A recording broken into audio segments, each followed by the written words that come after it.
I think they had talked about the salary and then they said that's a lot of tacos.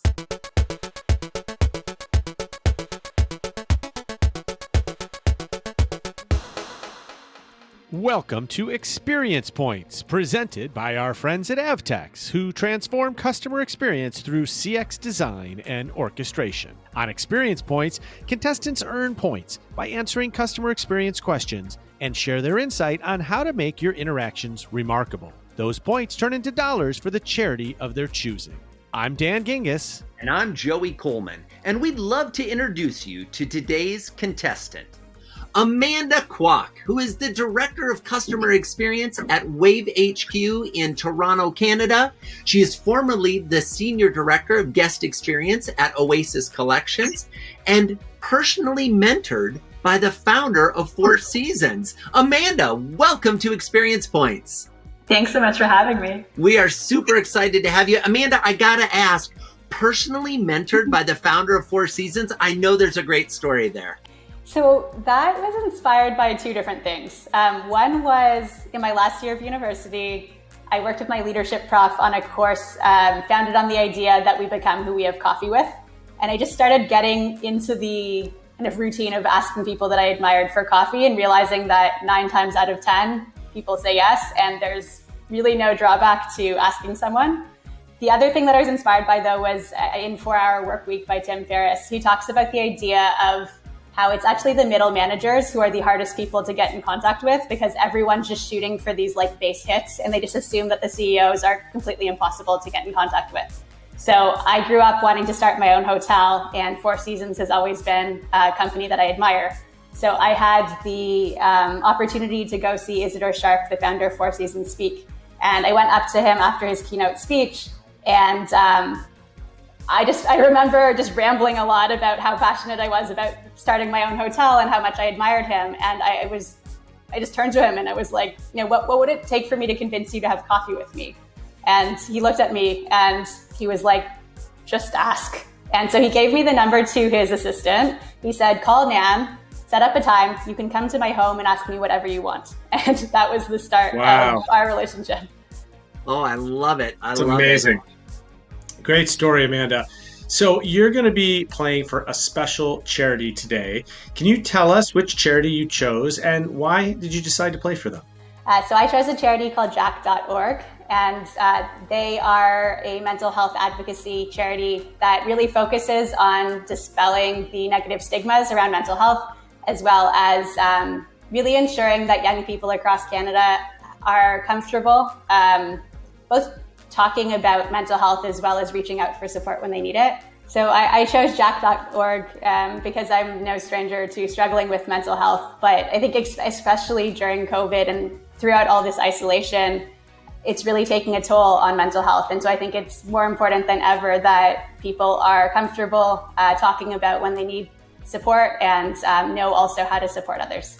Wow, what a great charitable organization, Amanda. And I hope that you are able to make lots of money for this deserving organization. So today we're going to be playing a game called Fake or Fact. In Fake or Fact, examine 3 similar experiences. Some are real, some are not. Your task is to determine the fake from the fact. Each experience correctly detected is worth 100 points. 3 correct answers will earn you 200 bonus points for a possible score of 500 points. Are you ready to get started? Yeah, let's do it. Perfect. Well, as you know, I'm a recovering attorney, and lawyers are infamous for being complicated, boring writers. It comes up in contracts, it comes up in legal briefs, and in legal disclaimers. But it doesn't have to be that way. Here are 3 examples of legal disclaimers that try to stand out. The first one, an email disclaimer. We know this email message and any accompanying attachments are full of fun and intriguing stuff, but they may contain information that is confidential and is subject to legal privilege. In other words, we can tell you, but then we'd have to kill you. Just kidding. The next one, on a restaurant coupon. Offer valid at participating locations. which in this case means all locations, not to be combined with other offers or somehow cleverly duplicated. Please present this card to the cashier, but don't be surprised when they keep it. Cash value 1/100th of a cent, which is pretty much nothing. This is the fine print. Why are you still reading this? Really, this is getting silly. Go eat. And last but not least, on a bottle of wine. You must be of legal drinking age to purchase and drink this wine. We do not sell or serve alcohol to persons under the age of 21. By lifting this bottle to your lips, you swear and affirm that you are over the age of 21. While we're at it, do not let this bottle serve as inspiration to call your ex in a pathetic attempt to get back together. Some very fine grapes have died in the making of this wine. Show some respect. Now, those are the 3 legal disclaimers, Amanda. And as I said before, they may be fake, they may be fact. It's up for you to decide which ones are fake or fact. Let's go to the first one, the email disclaimer. What are you thinking? Is this one fake or fact? I want to say this one's fake. All right. And what's your reasoning behind it being fake? I mean, this one just, I think it just more, there just feels like there's more at play in this one, and that the idea of joking about killing someone's probably not something that you'd want to do. I like the rational and reasonable thought process that you bring to it, like a good Canadian, Amanda. Absolutely fantastic. Well, as it turns out, this one is indeed fact. It comes from a group called iFlix, which, by the way, we edited part of it down to make it shorter, but their disclaimer, the title of their disclaimer is actually Covering Our Butts. And then it goes from there to include the email we shared. So not to worry, we'll move on to number 2. On a restaurant coupon, we offered a series of things talking about the value of the coupon and why are you still reading the fine print? Amanda, what do you think? Fake or fact? I want to say fact for this one. All righty, you said fact. Out of curiosity, what draws you to fact? Just feels like a fun marketing way to draw people into the brand and kind of just have them start talking about it as well. Well, Amanda, you said fact, and indeed, this is a factual disclaimer. In fact, it comes at the bottom of a Chipotle coupon, so encouraging people to go in. So yeah, fantastic. All right, so we're 1 out of 2. We're 50-50. Let's get over that. Get better than 50%. The last one, a disclaimer on a bottle of wine, talking about the legal age you need to be to drink this bottle of wine and also encouraging you not to call your ex if you drink the bottle of wine. Amanda, what do you think? Fake or fact? Fact. Fact. And what's your reason for saying fact? Again, this just seems like great word of mouth, just something to read and tell your friends about. Excellent. All right. The reality is, Amanda, this one is fake. Now, here's the crazy thing. You're partially right in the sense that this is on the internet. Somebody made this wine bottle, but it isn't actually a bottle of wine produced by people. It is a disclaimer on there. So you're right in the sense that it's real that we found it, but alas, it is not something that a wine company is actually using as their disclaimer.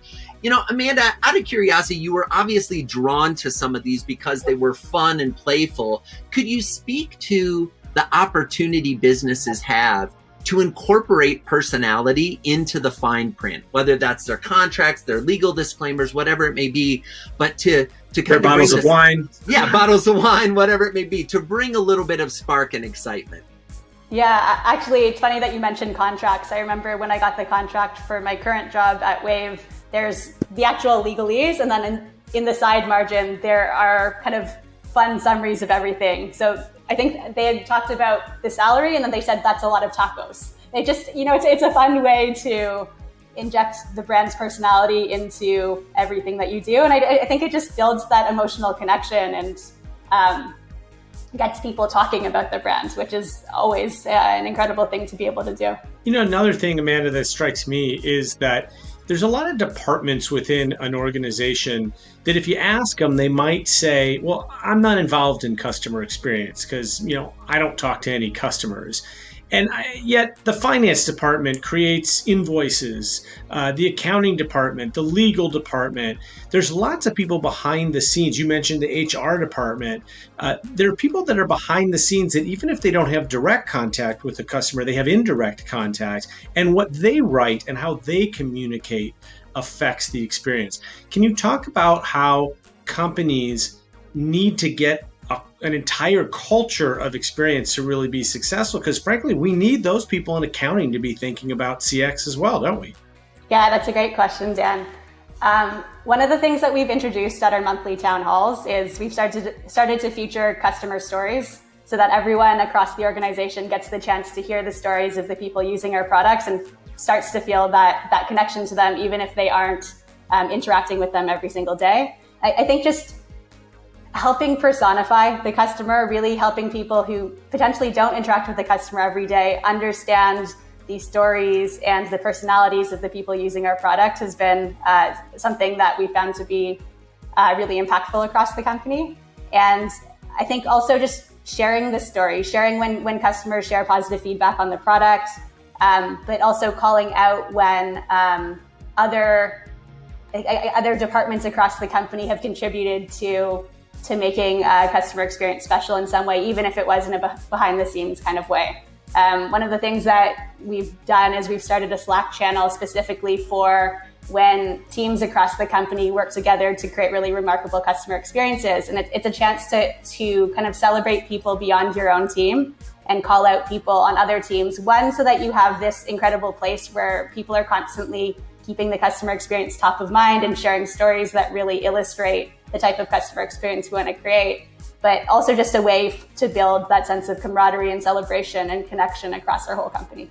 Oh, Amanda, I love that suggestion because, one of the things Dan and I talk about on Experience Points pretty regularly is this idea that in so many organizations, there are silos that not only prohibit the employees from interacting with each other, but it creates a dynamic where a customer can be in one silo, say marketing and having a certain experience, and then they sign on the dotted line, they become an actual customer, and now they're over on the ops side, and they have a completely different experience. So I love what you're doing there to kind of connect the experience across all of the different divisions of the organization. I also think there's something to be said about having a culture of experience. And you mentioned earlier the contract that you received when you came to work there and how it had the little comments on the side, like the salary is going to be a lot of tacos, that type of thing. Could you speak about, if you can, take us back to those first days when you were considering the job or accepting the job offer, how that personality of a brand can impact the employee experience as a recruiting tool or as a retention tool for getting the best talent?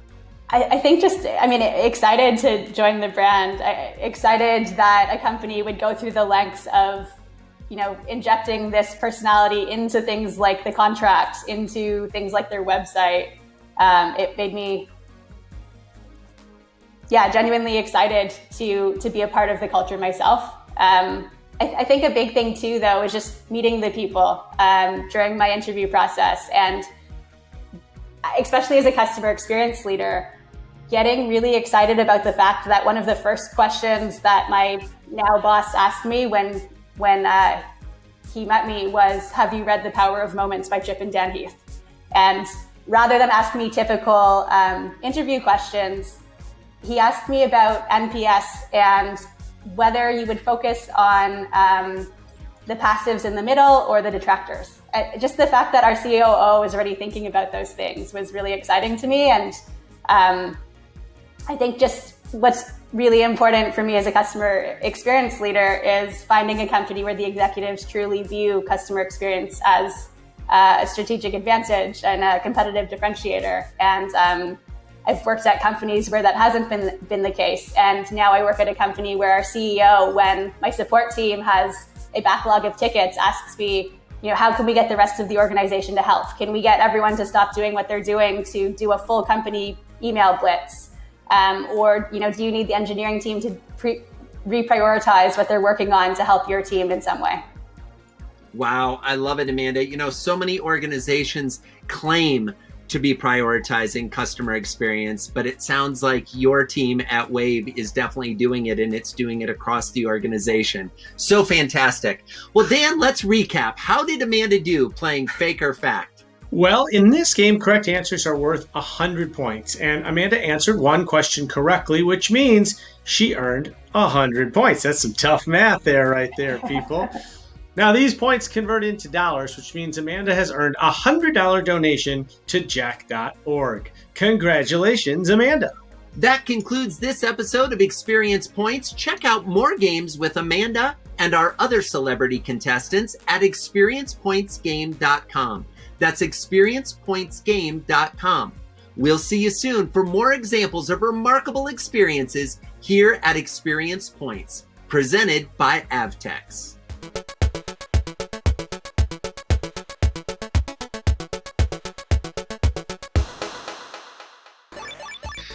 When we think about some of the points that they were bringing into the conversation around back office responsibility for thinking about the customer, right? Like, responsibility isn't necessarily a word I think the back office folks traditionally would own in terms of the customer, but there is that indirect interaction with the customer through the work product that's coming out.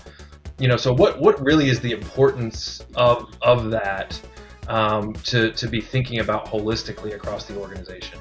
Well, I think there's a couple things that come into mind. One is she made a comment about creating connection across divisions, and then they also talked about the culture of experience. And so I think the trick is how do you successfully embed customer experience even into the mundane, even into things like invoicing or billing or accounts receivable. Some of those things that may not necessarily be viewed as experiences, but really are. They're part of the overall experience that companies provide their clients. And so, I think one of the things that we do with our clients is asking the question, well, what do you want to be known for? If people are writing reviews about you, about their experiences that they're having with you, what do you want to be known for?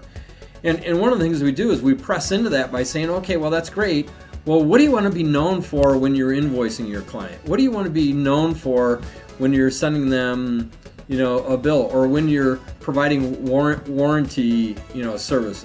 So if you think about the different touch points, either directly with the customer or indirectly supporting it, I think asking the question of what do you want to be known for? What do you want customers to comment on? Will kind of helps taking that mundane and making it real.